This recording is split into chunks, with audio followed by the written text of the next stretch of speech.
Hi hello അസ്സാം വലൈക്കും. എന്തൊക്കെയുണ്ട് വിശേഷം? എല്ലാവർക്കും സുഖമാണെന്ന് വിചാരിക്കുന്നു. പുതിയൊരു വീഡിയോയിലോട്ട് എല്ലാവർക്കും സ്വാഗതം. ഇന്നത്തെ വീഡിയോ വന്നിട്ട് ലഞ്ചിൻ്റെ കുറച്ച് പ്രിപ്പറേഷൻസും കാര്യങ്ങളൊക്കെ ഇൻക്ലൂഡ് ചെയ്തിട്ടുള്ള വീഡിയോ ആണ്. അപ്പോൾ വീഡിയോ സ്കിപ്പ് ചെയ്യാതെ കാണാൻ ഇഷ്ടമാണെങ്കിൽ എന്തായാലും ലൈക്ക് ചെയ്യാം കേട്ടോ. അതേപോലെ മാക്സിമം നിങ്ങളുടെ അഭിപ്രായങ്ങളൊക്കെ കമൻറ്റിൽ അറിയിക്കാൻ വേണ്ടിയിട്ട് നോക്കണം കേട്ടോ. അപ്പോൾ ഇന്ന് നമ്മൾ ലഞ്ചിന് ഉണ്ടാക്കുന്നത് മീൻ കറിയും അതുപോലെ എന്തെങ്കിലും ഒരു ഉപ്പേരിയും മീൻ ഫ്രൈയും ഒക്കെയാണ് കേട്ടോ. അപ്പോൾ ഞാൻ ആദ്യം തന്നെ മീൻ കറിയിലേക്കും ഉപ്പേരിയിലേക്കും എല്ലാത്തിലേക്കുള്ള വെജിറ്റബിൾസ് ഒന്ന് കട്ട് ചെയ്തെടുക്കട്ടെ. ഞാൻ അധികം കുറച്ച് ദിവസത്തേക്കുള്ള ഇഞ്ചി വെളുത്തുള്ളിയൊക്കെ ഒന്ന് ചതച്ചിങ്ങാണ്ട് ഫ്രിഡ്ജിൽ സ്റ്റോർ ചെയ്യാറുണ്ട് കേട്ടോ. ഇന്നിപ്പം നമ്മൾ കുറച്ച് ദിവസം വീട്ടിലില്ലാത്തതുകൊണ്ട് തന്നെ അതൊക്കെ കഴിഞ്ഞിട്ടുണ്ട്. ഇനിയുള്ളതൊക്കെ ഒന്ന് എപ്പോഴെങ്കിലുമൊക്കെ ഫ്രീ ആവുമല്ലോ, ആ ഒരു ടൈമിൽ ഇഞ്ചി വെളുത്തുള്ളി അങ്ങനത്തെ ഒക്കെ ഒന്ന് സ്റ്റോർ ചെയ്ത് വെക്കണം എന്ന് വിചാരിക്കുന്നുണ്ട് കേട്ടോ. അപ്പോൾ ഇന്നില്ലാത്തതുകൊണ്ട് തന്നെ ഇഞ്ചി വെളുത്തുള്ളിയും ചെറിയുള്ളിയും ഒക്കെ ഒന്ന് ചതച്ചെടുത്തിട്ടുണ്ട് കേട്ടോ, തൊലിയൊക്കെ കളഞ്ഞിട്ട്. അപ്പം തന്നെ ഞാൻ ആ ചതച്ച ആ ഒരു ഇതുണ്ടല്ലോ അതങ്ങോട്ട് കഴുകി വെച്ചു കേട്ടോ. അത് കഴിഞ്ഞതിന് ശേഷം ഇതാ ചതച്ച് വെച്ചിട്ടുള്ള സംഭവങ്ങളാണ്. മീൻ കറിയിലേക്കുള്ളത് വേറെയും അതുപോലെ മീൻ ഫ്രൈയിലേക്കുള്ള ഇഞ്ചി വെളുത്തുള്ളി അങ്ങനെ ചതച്ചത് അതൊക്കെ മാറ്റി വെച്ചിട്ടുണ്ട് കേട്ടോ. പണ്ടൊക്കെ ഞാൻ സ്കൂളിൽ പഠിക്കുന്ന സമയത്ത് എൻ്റെ ഉമ്മ എനിക്ക് എപ്പോഴും ഉണ്ടാക്കി തരുന്ന ഒരു വിഭവമാണ് കേട്ടോ, ഒരു ഉപ്പേരിയാണ്. ഉരുളക്കിഴങ്ങും ഉള്ളിയൊക്കെ ഇട്ടിട്ടുള്ള ഒരു ഉപ്പേരി കേട്ടോ. അന്നത്തെ ആ ടേസ്റ്റ് ഇപ്പം ഞാൻ എത്ര ഉണ്ടാക്കിയാലും അത് ഉണ്ടാവാറില്ല. അല്ലെങ്കിലും നമ്മൾ ഉമ്മാരുണ്ടാക്കി തരുന്ന ആ ഒരു ടേസ്റ്റ് നമുക്ക് വേറെ എവിടെ നിന്നും കിട്ടൂല കേട്ടോ. അത് അവരുണ്ടാക്കുമ്പോൾ മാത്രമേ കിട്ടുന്ന ആ ഒരു ടേസ്റ്റാണ്. അങ്ങനെ ഞാൻ വിചാരിച്ചു ആ ഒരു ഉരുളക്കിഴങ്ങ് അതേ രീതിയിലൊന്ന് വെച്ച് നോക്കട്ടെ എങ്ങനെ ഉണ്ടാവും എന്നുള്ളത് കേട്ടോ. അങ്ങനെ ഉരുളക്കിഴങ്ങ് ഇതൊരു 2-3 ചെറിയതാണ് കേട്ടോ എടുത്തിട്ടുള്ളത്. അത് നന്നായിട്ട് ചെറുതായിട്ട് തന്നെ കട്ട് ചെയ്തിട്ടുണ്ട്. അതിലേക്ക് വലിയൊരു സവാള കൂടി കട്ട് ചെയ്തെടുക്കുന്നുണ്ട്. അങ്ങനെ കട്ട് ചെയ്തത് തന്നെയാണ് കേട്ടോ. ജസ്റ്റ് ഒന്ന് നടുവിൽ ഒന്ന് കട്ട് ചെയ്തിട്ട് അങ്ങനെ ചെറുതായിട്ടൊന്ന് കട്ട് ചെയ്തെടുത്തതാണ്.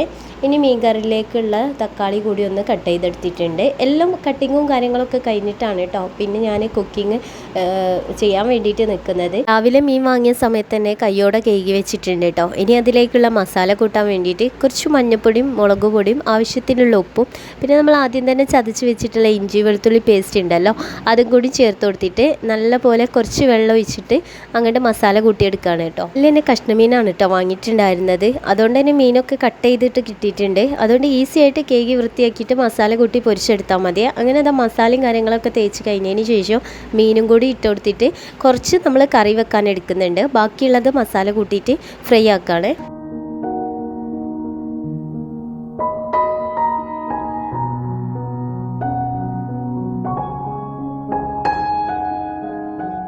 ഈ മീനൊക്കെ വൃത്തിയാക്കി കഴിഞ്ഞാൽ ഒരുമാതിരി ഒരു ദുർഗന്ധം ഒരുമാതിരി ഒരു സ്മെല്ലുണ്ടാവുമല്ലോ. അത് പോയി കിട്ടണമെങ്കിൽ നമ്മൾ പല വിദ്യകളും ചെയ്യും കേട്ടോ.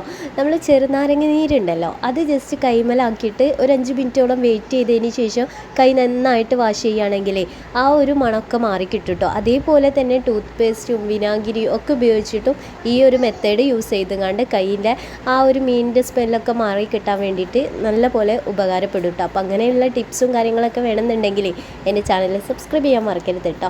അപ്പോൾ നിങ്ങൾക്ക് യൂസ്ഫുൾ ആവുന്നുണ്ടെങ്കിൽ എന്തായാലും നിങ്ങളൊന്ന് ട്രൈ ചെയ്ത് നോക്കേണ്ടി. അങ്ങനെ മീൻ കറിക്കുള്ള ചട്ടി വെച്ച് കൊടുത്തിട്ടുണ്ട്. അതിലേക്ക് കുറച്ച് വെളിച്ചെണ്ണയും ആദ്യം തന്നെ ഉലുവ ചേർത്ത് കൊടുത്തേ. പിന്നെ നമ്മൾ ചതച്ച് വെച്ചിട്ടുള്ള ചെറിയുള്ളിയും ഇഞ്ചി വെളുത്തുള്ളിയും ഒക്കെ ഇട്ടിട്ട് ഒന്ന് വഴറ്റിയെടുത്തു. പിന്നെ തക്കാളിയും കൂടി ഇട്ടിട്ട് വഴറ്റിയെടുത്തിട്ട് അതൊന്ന് മിക്സ് ചെയ്തിട്ടുണ്ട് ജസ്റ്റ് ഒന്ന് അവിടുന്ന് കുക്കാവാൻ വേണ്ടിയിട്ട് കേട്ടോ. ഉപ്പേരി ഉണ്ടാക്കാൻ വേണ്ടിയിട്ട് ഇതാ ഒരു ചീൻചട്ടി വെച്ച് കൊടുത്തിട്ടുണ്ട്. കുറച്ച് വെളിച്ചെണ്ണയും കടുകും കറിവേപ്പിലയും ഇട്ടിട്ടൊന്ന് പൊട്ടിച്ചെടുക്കുക. ആദ്യം തന്നെ സവാള ചേർത്തിട്ട് ജസ്റ്റ് ഒന്ന് വഴറ്റിയെടുക്കണം കേട്ടോ. ഈ ഒരു ഉപ്പേരി ഉണ്ടാക്കുന്നതിലേക്ക് ആദ്യം വേണ്ടത് കുറച്ച് തോനെ വെളിച്ചെണ്ണയാണ് കേട്ടോ. അപ്പോൾ വെളിച്ചെണ്ണ ഉള്ളതിനനുസരിച്ചിട്ട് എടുക്കാൻ വേണ്ടിയിട്ട് നാളേക്ക് പെട്ടെന്ന് വഴറ്റി കിട്ടാൻ വേണ്ടിയിട്ട് അതിലേക്ക് ഉപ്പ് ചേർത്താൽ മതി കേട്ടോ. ഈ ഒരു ടിപ്പ് എല്ലാവർക്കും അറിയാവുന്നതാണ്, എന്നാലും പറഞ്ഞതള്ളൂ കേട്ടോ. അപ്പോൾ ഞാൻ ആദ്യം തന്നെ സവാളയിലേക്ക് ഉപ്പ് ചേർത്തിട്ട് നല്ലപോലെ വഴറ്റിയെടുക്കുന്നുണ്ട് കേട്ടോ. 2-3 പ്രാവശ്യം ഒന്ന് മിക്സ് ചെയ്ത് കൊടുത്താൽ മതി. പിന്നെ അത് അവിടുന്ന് വഴറ്റി കിട്ടിക്കോളൂ കേട്ടോ. അതിൻ്റെ ഇടയിൽ നമ്മൾ മീൻ കറിയിൽ ഒന്ന് ശ്രദ്ധ കൊടുക്കുകയാണ്. അപ്പോൾ കുറച്ച് കറിവേപ്പിലയും ചേർത്തിട്ട് പിന്നെ അതാ മഞ്ഞൾപ്പൊടി മുളക് പൊടി പിന്നെ കുറച്ച് മല്ലിപ്പൊടിയും ചേർക്കുന്നുണ്ട് കേട്ടോ. പുളിയൊന്നും ഇടാത്ത മീൻ കറിയാണ് കേട്ടോ ഉണ്ടാക്കുന്നത്. പുളി പിഴിഞ്ഞ് വെച്ച മീൻ കറി ഇവിടെ വല്ലാതെ ആർക്കും ഇഷ്ടം ഉണ്ടാവില്ല. അപ്പം ഞാൻ വിചാരിച്ചു ഇന്ന് പുളിയൊന്നും ഇടാത്ത ഒരു മീൻ കറി ഉണ്ടാക്കാം എന്നുള്ളത് കേട്ടോ. അതുകൊണ്ട് തന്നെ തക്കാളി കുറച്ച് തോനെടുത്തിട്ടുണ്ട് കേട്ടോ. അങ്ങനെ ഇതാ മസാലയൊക്കെ ചേർത്ത് ആ ഒരു പച്ചമണം മാറുന്നവരെ നല്ലപോലെ മിക്സ് ചെയ്ത് ഉടച്ചെടുത്തിട്ടുണ്ട് കേട്ടോ. ഇനി അതിലേക്ക് കുറച്ച് വെള്ളം കൂടി ഒഴിച്ചെടുക്കുന്നുണ്ട്. അത് അവിടുന്ന് തിളക്കുന്ന ടൈം കൊണ്ട് നമ്മുടെ ഉള്ളിലേക്ക് ഉപ്പേരിക്കുള്ളത് വഴറ്റി വന്നിട്ടുണ്ടായിരുന്നു. അതിലേക്ക് ഇതാ ഞാൻ ഉരുളക്കിഴങ്ങ് കൂടി ചേർത്ത് കൊടുത്തിട്ടുണ്ട്.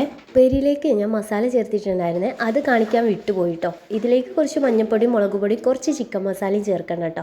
പിന്നെ നമ്മൾ ഓൾറെഡി ഉപ്പിട്ടത് കൊണ്ട് തന്നെ ഉപ്പ് വേണമെന്നൊക്കെ നോക്കിയിട്ട് കുറച്ച് വെള്ളം ഒഴിച്ചിട്ട് ഒന്ന് മിക്സ് ചെയ്തെടുത്താൽ മതി കേട്ടോ. എന്നിട്ട് പിന്നെ അവിടുന്ന് ഇങ്ങനെ കുക്കായിക്കൊണ്ടേയിരിക്കും കേട്ടോ. ഇടയ്ക്കിടയ്ക്ക് വന്നിട്ടൊന്ന് ഇളക്കി കൊടുത്താൽ മതി. കറിയും ഉപ്പേരിയൊക്കെ ആവുന്ന ടൈം കൊണ്ടേ കുറച്ച് പാത്രങ്ങൾ കഴുകി വെക്കട്ടെ എന്ന് വിചാരിച്ചേ.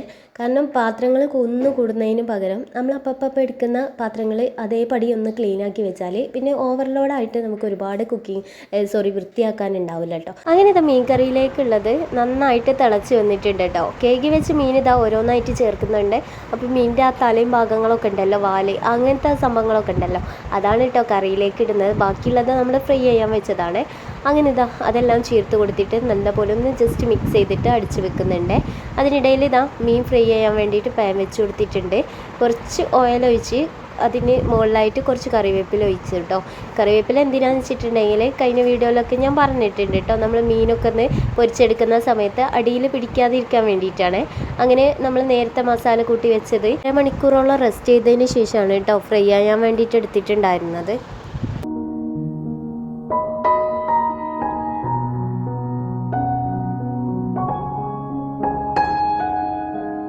ഈ ഫ്രൈ ചെയ്തതിൻ്റെ ഇടയിൽ ഞാൻ ചോറിനുള്ള വെള്ളം റൈസ് കുക്കറിൽ വെക്കാൻ വേണ്ടിയിട്ട് കരണ്ടടുപ്പുമ്മ വെച്ച് കൊടുത്തിട്ടുണ്ടായിരുന്നു. അപ്പോൾ അത് നല്ലപോലെ തിളച്ച് വന്നപ്പോൾ അതാ വേഗം അരിയൊക്കെ ഒന്ന് കഴുകി എടുക്കുന്നുണ്ട്. റേഷൻ കടയിലെ അരി ആയതുകൊണ്ട് തന്നെ റൈസ് കുക്കറിൽ പെട്ടെന്ന് ആയിക്കോളും. വെള്ളം നല്ലപോലെ കാഞ്ഞിട്ടുണ്ടായിരുന്നേ. കുറച്ച് ഞാൻ കുടിക്കാൻ വേണ്ടിയിട്ട് മാറ്റി വെച്ച്, ബാക്കിയുള്ളത് ആ അരിയൊക്കെ ചേർത്തിട്ട് കൊടുക്കുന്നുണ്ട് കേട്ടോ. ഇനി ഒരു തളയും കൂടി തിളച്ച് കഴിഞ്ഞാൽ നമുക്ക് റൈസ് കുക്കറിലേക്ക് ഇറക്കി വെക്കാം. അതിനിടയിൽ മീൻ ഇതാ ഫ്രൈ ചെയ്യാൻ വെച്ചത് നന്നായിട്ട് ഒരു ഭാഗം കുക്ക് ചെയ്തിട്ടുണ്ട്. അപ്പോൾ ഒന്ന് തിരിച്ചു കൊടുക്കുന്നുണ്ട് കേട്ടോ. ഓവർ തീയിലല്ല കേട്ടോ, ഓവർ തീയിലായതിൻ്റെ മീൻ പെട്ടെന്ന് കരിഞ്ഞു പോകും. അതുകൊണ്ട് തന്നെ ഫ്ലെയിമൊക്കെ ഒന്ന് കുറച്ച് വെച്ചിട്ട് മീനൊക്കെ ഒന്ന് ഒരു ഭാഗം ഫ്രൈ ചെയ്തെടുത്തു. അത് കഴിഞ്ഞതിന് ശേഷം ഇതാ നല്ലപോലെ ചോറും തിളച്ച് വന്നിട്ടുണ്ട്. വേഗം റൈസ് കുക്കറിൽ ഇറക്കി വെച്ചു കേട്ടോ. എന്നോട് ഒരാൾ ചോദിച്ചിട്ടുണ്ടായിരുന്നു കേട്ടോ, നിങ്ങൾ കരണ്ടടുപ്പ് വാങ്ങിയത് എന്നാണെന്നുള്ളതൊക്കെ. ഞാൻ സത്യം പറഞ്ഞാൽ കരണ്ടടുപ്പ് വാങ്ങിയിട്ട് ഇപ്പോൾ ഒരു 5-6 വർഷമായിട്ടുണ്ടാവും കേട്ടോ. ഇതുവരെ അതിനൊരു പ്രശ്നം വന്നിട്ടില്ല, ഇനിയും പ്രശ്നം വരാതിരിക്കട്ടെ. കാരണം ആ ഒരു എന്താ പറയുക, കരണ്ടടുപ്പ് ഉണ്ടായതുകൊണ്ട് തന്നെ നമുക്ക് ചായ കാച്ചിയെടുക്കാൻ, ചുടുവെള്ളത്തിന്, ഇതുപോലെ ചോറൊക്കെ ഒന്ന് റൈസ് കുക്കറിലേക്ക് വെക്കാൻ അതൊക്കെ എളുപ്പമാണ് കേട്ടോ ഈ കരണ്ടടുപ്പ് ഉണ്ടായത്. കരണ്ടടുപ്പ് ഉണ്ടായതുകൊണ്ട് തന്നെ നമുക്ക് ഈസി ആയിട്ട് കുക്കിങ്ങും കാര്യങ്ങളൊക്കെ തീർക്കും ചെയ്യാം കേട്ടോ. അത് മാത്രമല്ല ഗ്യാസൊക്കെ പെട്ടെന്ന് തീർന്നാൽ കരണ്ടടുപ്പ് വെച്ചിട്ട് നമുക്ക് പാത്രങ്ങൾ ഉണ്ടെങ്കിൽ കുക്ക് ചെയ്യുകയും ചെയ്യാം. ഓവറായിട്ട് കരണ്ട് ബില്ലും കാര്യങ്ങളൊന്നും ഇതിന് വരുന്നില്ല കേട്ടോ. ഇനി ഇതാ ഉച്ചയത്തെ ലഞ്ചും കാര്യങ്ങളൊക്കെ റെഡി ആയിട്ടുണ്ട്. അങ്ങനെ പിന്നെ എല്ലാവരും കൂടി ഒരുമിച്ചിരുന്നിട്ട് ഉച്ചയത്തെ ലഞ്ചും കാര്യങ്ങളൊക്കെ കഴിച്ചു കേട്ടോ. അത് കഴിക്കുന്നതിന് മുന്നായിട്ട് തന്നെ ഞാൻ കിച്ചണ് മൊത്തം ഒന്ന് ക്ലീനാക്കി വെച്ചിട്ടുണ്ടായിരുന്നു കേട്ടോ. അതൊക്കെ കഴിഞ്ഞ് നമ്മളൊന്ന് ഫ്രീ ആയിരിക്കുമ്പോൾ കഴിക്കുമ്പോൾ നമുക്കൊരു സമാധാനമാണല്ലോ. അപ്പോൾ ഇന്നത്തെ വീഡിയോ ഇത്രയൊക്കെയുള്ളൂ. പുതിയൊരു വീഡിയോ കാണാം. അതുവരേക്കും ബൈ, അസ്സലാമു അലൈക്കും. Thank you for watching.